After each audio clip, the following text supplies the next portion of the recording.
Israël Vibration, votre chronique pour tout savoir d'Israël, présentée par Nathan Sperling. Vous êtes toujours à l'écoute de Radio JM dans votre émission Vivement Vendredi.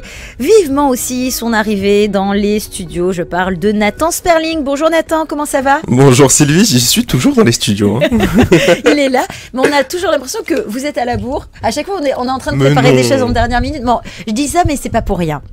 C'est parce qu'on devait vite imprimer, parce qu'on a eu une petite panne. Oui, une petite panne. On le dit à nos auditeurs, on leur cache rien. Une technique, hein, ça arrive. Exactement, la tablette de Nathan. Oui, cette si belle tablette que vous voyez parfois en podcast sur radiogm.fr, eh bien, a lâché. Oui, alors paix à son âme.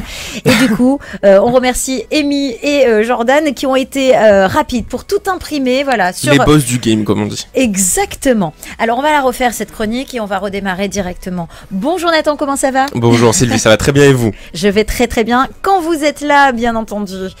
Alors, mon cher Nathan, aujourd'hui, de quoi allons-nous parler ? Eh bien, aujourd'hui, ma chère Sylvie, nous allons parler de musique. Voilà. Ah, j'adore. Vous le savez, je suis un peu passionné par la musique israélienne. C'est quelque chose qui me tient beaucoup à cœur. Et aujourd'hui, on va parler d'une musique d'un artiste qu'on connaît tous très bien, donc j'ai même pas besoin de le présenter, qui s'appelle Eyal Golan. Effectivement, on le connaît plutôt bien et on adore. Depuis des années, Eyal Golan met en musique les émotions du peuple israélien, entre amour, espoir, mais aussi douleur. Aujourd'hui, je vais vous parler de sa dernière chanson, qui a été sortie il y a 10 jours. Ner Lekol Laila. Une bougie pour chaque nuit. Il livre une ballade mélancolique sur l'absence et l'attente.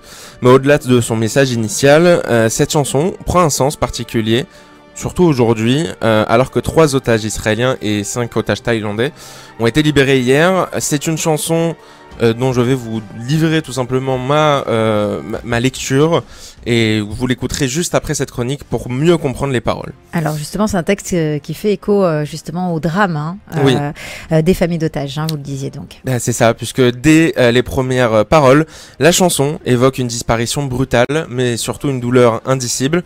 Je cite les mots: « Désolé d'être parti sans un mot, mais mon esprit est ailleurs, il est loin aujourd'hui. » Ces mots résonnent avec le vide laissé par ceux qui ont été arrachés à leur foyer, sans explication, sans avertissement. Depuis le 7 octobre 2023, des familles vivent avec cette absence insupportable, cherchant désespérément des réponses, des signes de vie de leurs proches retenus à Gaza. Une image poignante aussi revient tout au long du morceau, je vous la cite: « J'avais une bougie pour chaque nuit qui venait comme un invité. » Aujourd'hui, les bougies s'alignent sur les fenêtres d'Israël. Elles sont devenues un symbole de mémoire et d'espoir, allumées pour les otages qui passent chaque nuit dans l'obscurité de la captivité. Chaque flamme est une prière, un cri silencieux pour leur retour.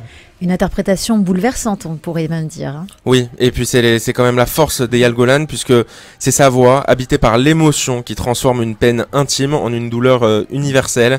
Et dans Ner Lekol Laila, il chante avec une sincérité déchirante, faisant ressentir le poids de l'absence, le désespoir d'un amour, d'un lien brisé.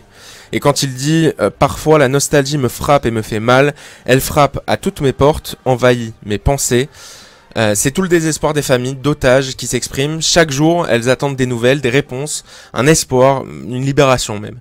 Et l'attente est insoutenable. Et chaque minute passée loin de leurs proches est une torture émotionnelle.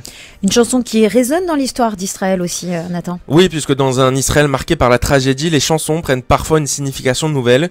Et Ner Lekol Laila n'a pas été écrite pour parler des otages, mais son message d'attente, de douleur et d'espoir en fait un hymne involontaire à leur mémoire. Tout comme des chansons qui ont marqué aussi d'autres périodes sombres de l'histoire du pays, celle-ci s'inscrit aussi dans un moment où la musique devient un refuge, un moyen d'exprimer l'indicible. Est-ce que c'est un message d'espoir malgré la douleur ?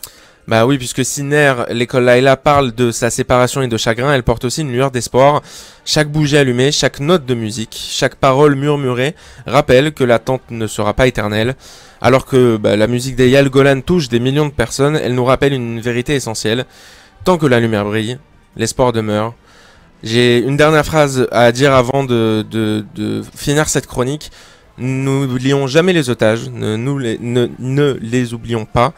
Mais surtout, chaque nuit qui passe est une nuit de trop. Alors, libérons-les rapidement et le plus rapidement possible. Merci Nathan pour cette très belle chronique émouvante et en hommage à Eyal Golan.